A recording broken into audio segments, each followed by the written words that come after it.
Okay, let's talk more about Nazis with the Southern Paladin. So, I agree with your entire video, man. I agree with everything you said about Trump, and I agree with everything you said about the Democrats. I have a slightly different viewpoint, and let me explain that in a minute, but for my own self, I tend to be a populist, because, like, the will of the people shall not be infringed, man. Like, that's my problem with the Democrats is they follow the will of the people, but the people that they are following the will of are begging for daddy government to fix shit. And the Nazis, to bring this back full circle, were a populist statist movement.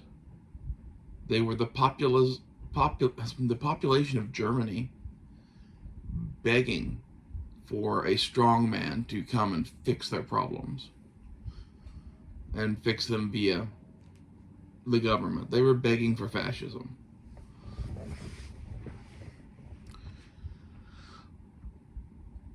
And in my opinion, that doesn't sound like Trump. I liked Trump from the beginning because I kind of saw what he was doing, and I saw that really, Democrat, Republican, whatever, I'm Trump at the end of the day. I'm going to do what I do, and I'm selecting the best path to victory for myself. And who knows really what I'm going to do when I get in, but at least I'm pretending to listen to half of the population that doesn't like what's going on.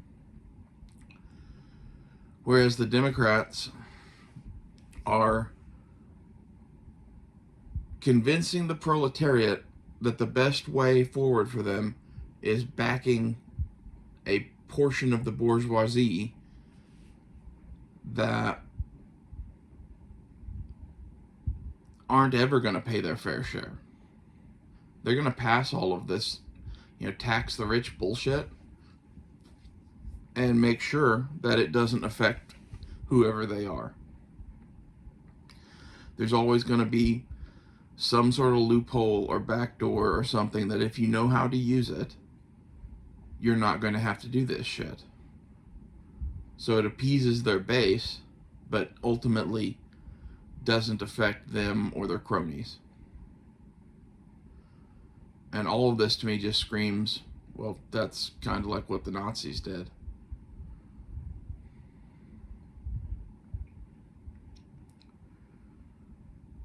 Except I don't really think Hitler and the boys were a part of the bourgeoisie of that particular society. They were kind of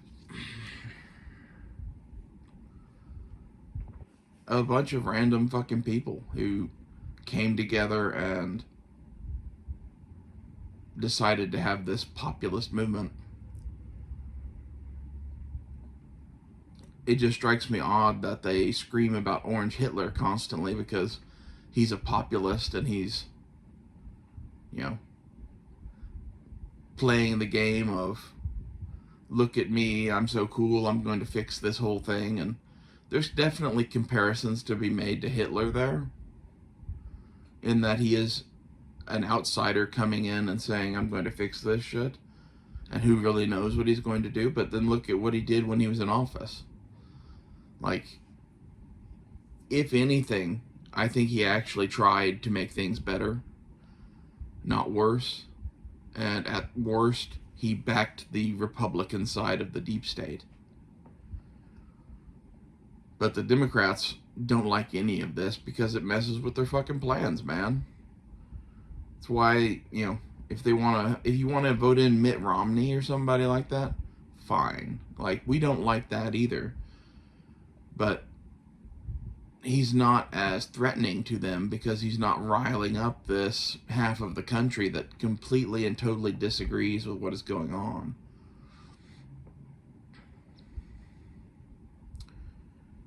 He's not offering a choice, The Democrats, I think, don't care so much about the Republicans that are in the club because they know them. They know what they're going to do. They're very predictable. Trump is a wild card who could get into an executive position that has too much power and could legitimately do things to keep the Democrats from ever accomplishing their goals. And they're not thinking about what he does and what this election cycle does. They're thinking about, this is step 1 of 5 steps to the death of their plan. You know, who succeeds Trump? Who succeeds the guy that succeeds Trump in the leading of this new populist Republican Party that is actually a danger to them? Having a Republican Party that just backs big business is never going to be a threat to them, because it doesn't activate all of these other people, even disenfranchised Bernie Sanders voters. You know, this is why you see people in Michigan who were voting for Bernie Sanders saying they're going to vote for Trump, because they see the same shit that I do, that no matter what, at the end of the day, they don't want a statist Democrat in office. They would like a populist in office who actually is going to try to listen to the people, whether he's on one side or the other.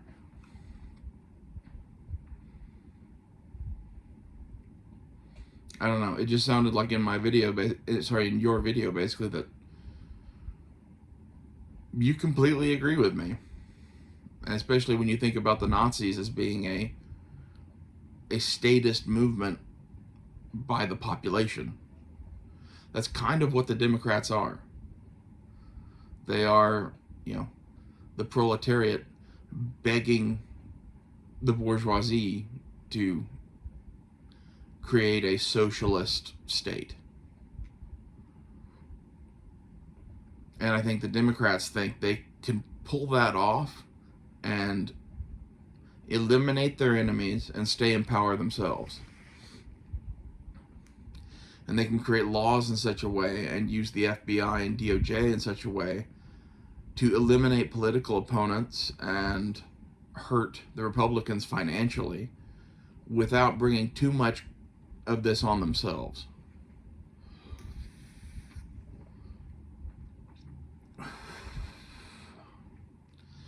I think you would agree, no matter what, at the end of the day, the Democrats are run by super rich, you know, investment groups and or super rich individuals. They don't really want to tax the rich to death any more than the Republicans do. But that's what their base wants. And so they have to speak to that. And once they're in power, does that actually happen? You know, Obama and Biden and et al. Have been running this country for most of the last 20 years. And all of them were promising this, and none of them ever did any of it. Like, it's not like they made a 50% tax on the rich or something. They just didn't do Trump's tax cuts. Now, will they now, raise taxes on the rich? Yeah, but probably not to any crazy level. I would expect more of the same of what happened with, like, Obama, which Obama, if I remember right, did raise the taxes on the rich. But he's not doing what his base wants. His base wants the elimination of this perceived evil that is the super rich.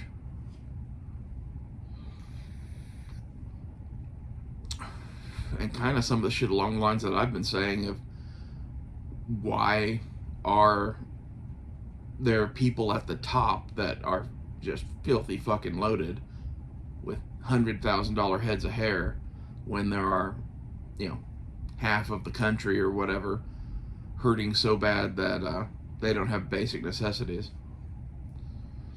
And in my opinion, most of this is that they're useful idiots. That's a common thing you see with Marxist and socialist regimes.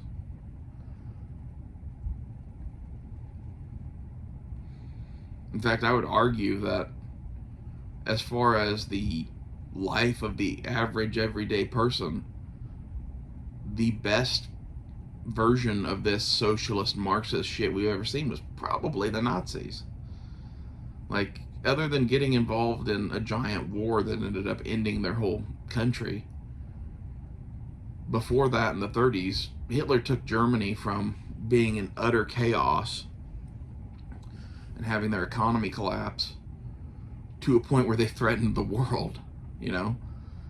And he made Germany strong again and made their economy good again and brought jobs back and making weapons and factories and shit for the war. So, you know, you can hate Hitler all you want, but in reality, Hitler's as close to what these people want as they're ever going to get. And that's why, at the end of the day, when that's what they're begging for, of course it's forming a new Nazi party. And like, they don't see that that's what they're begging for, but it is. You know, they're not begging for the racism and the killing of ethnic minorities and shit like that yet. But at the same time, they are begging for the other stuff. That's what I see when I see the Democrats. And as far as populism versus statism, that just kind of falls in line with everything I said in my mind. I'm glad I, introduced you to some new thoughts, I think a lot of my perspective on this comes from being a history nerd the entire time I was growing up, and between reading books about World War II, watching documentaries and shit, especially like the old History Channel, before they went crazy and started making ice road truckers and ancient aliens and crazy shit. They used to make a lot of stuff about World War II all the time. People used to joke that the History Channel's logo was a big H because it was all Hitler all the time. That's, I've watched an inordinate amount of documentaries about Hitler, Nazism, the rise and fall of Germany, and all that shit. And it's, strange to me to see the neo-Nazis talking shit about Orange Hitler. And more to your point, they've had several opportunities to have their own Trump. And if the Democrats really wanted to, win both sides of it, picking a Tulsi Gabbard or a Bernie Sanders or a Robert Kennedy would get them a lot of stuff, but they're not into it at all because those people come with their own dangers and downsides of actually being a good, free-thinking person who might completely disrupt their phony baloney system that they're building. In the dangerous game that they're playing, you can't risk creating a Hitler that you don't agree with fully. So you need a puppet. And this is why I think from here on out, for the rest of the foreseeable future, every Democratic candidate is going to be someone hand-selected by the deep state, because the deep state wishes to remain in charge.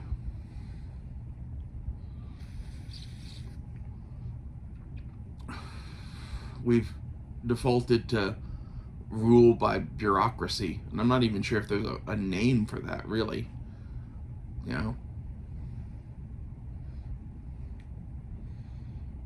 There probably is. There's probably been some system of government at some point where the bureaucrats ran the show and it didn't matter who was king.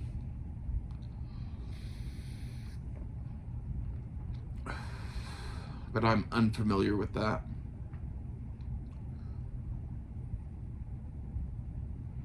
Well, good video, man. I fully agree. I'll have to watch that thing with Cenk Uygur and Lex Friedman. I tend to not like Cenk. He's just a jackass. And he's one of those people that has Trump derangement syndrome. I think it's very telling that a lot of the Democrats hate Trump because they were told to hate Trump. If they actually listened to anything the man ever said, they'd be like, well, he's the most Democratic Republican ever elected. And really, he is. Like, he was the first president ever to enter the presidency being pro-LGBTQ. And yet he gets all of this shit about being anti-LGBTQ and anti-trans because of rhetoric, basically. Like, if you look at his actions and not his words, he's the exact opposite of what you're saying. Does he occasionally say shit at campaign rallies about trans bathrooms or something like that? Yeah, but like that's an issue that even divides the LGBTQ community. I don't know. I think he's pretty far from Orange Hitler, though. And I think Kamala Harris is basically like if you took Hitler and made him brown and put a robot brain in his body and made him dance like a mechanical puppet on a stage, it would look very similar to Kamala Harris.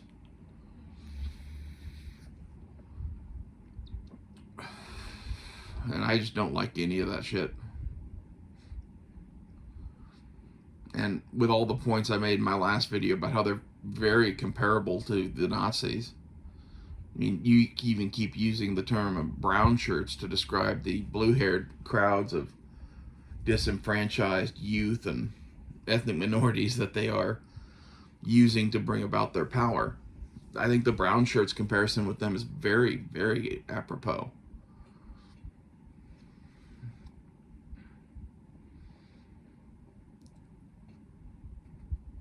I just think it's ironic to me that the anti-fascist, anti-Nazi, whatever you want to call them, movement in America is in fact fascist and Nazi. Just because you label yourselves as anti-fascist doesn't mean that you can use fascism to fight fascism. That's just crazy talk, which is essentially what they do. You can look at anything Antifa's ever done, and it looks exactly like the shit that the brown shirts did. If it's one of those things like either you die a hero or you fight so long that you become a villain. Maybe that's some of what's going on. They've been fighting Nazism so hard for so long that they don't realize that in order to beat the Nazis, they've become Nazis.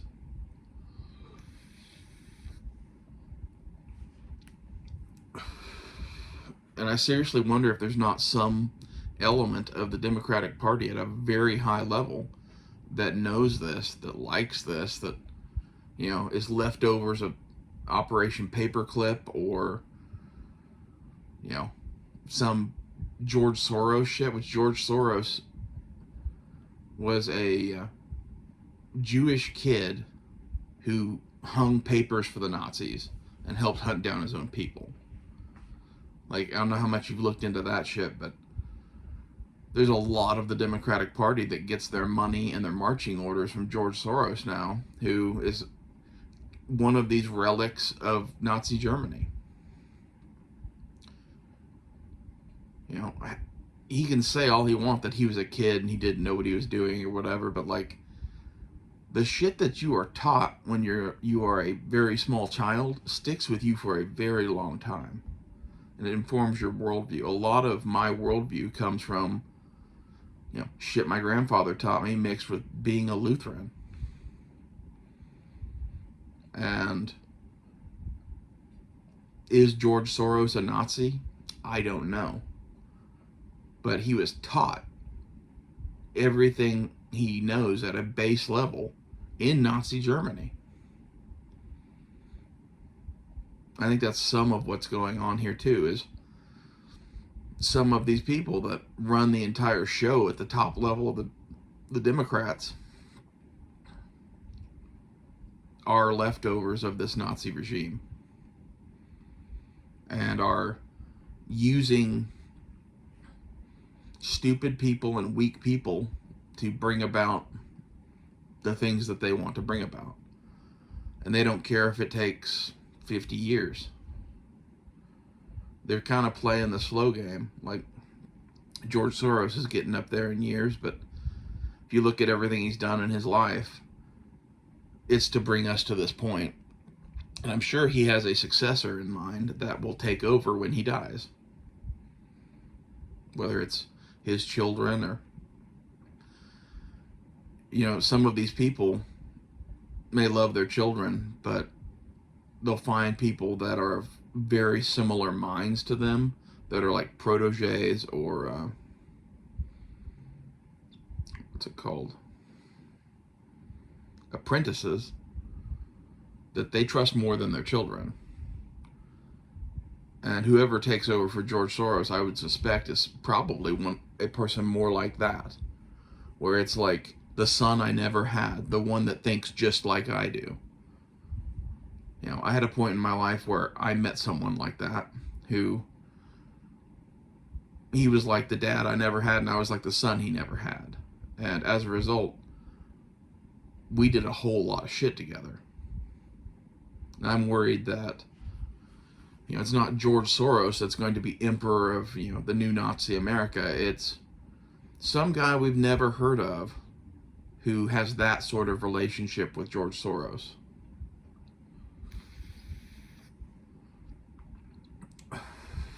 And he gets moved in as the new puppet of the Democrats in 20 years or something like that, gets elected to president, and then flips the whole script on them and goes, well, yes, you got me elected and you got me here, but I have my own money and my own backers, and now that I'm in, I don't need you for re-election, because 4 years is more than enough for me to do what I need to do. And he puts us into such a position where he goes from being president to being emperor.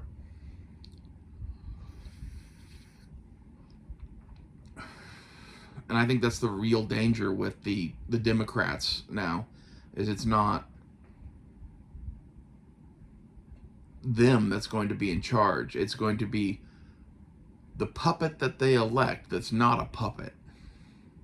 Someone that they think they know and think that they can control, who in reality is what they say about Trump. Good video, man. I agree with you pretty much 100%. So I'll see you later.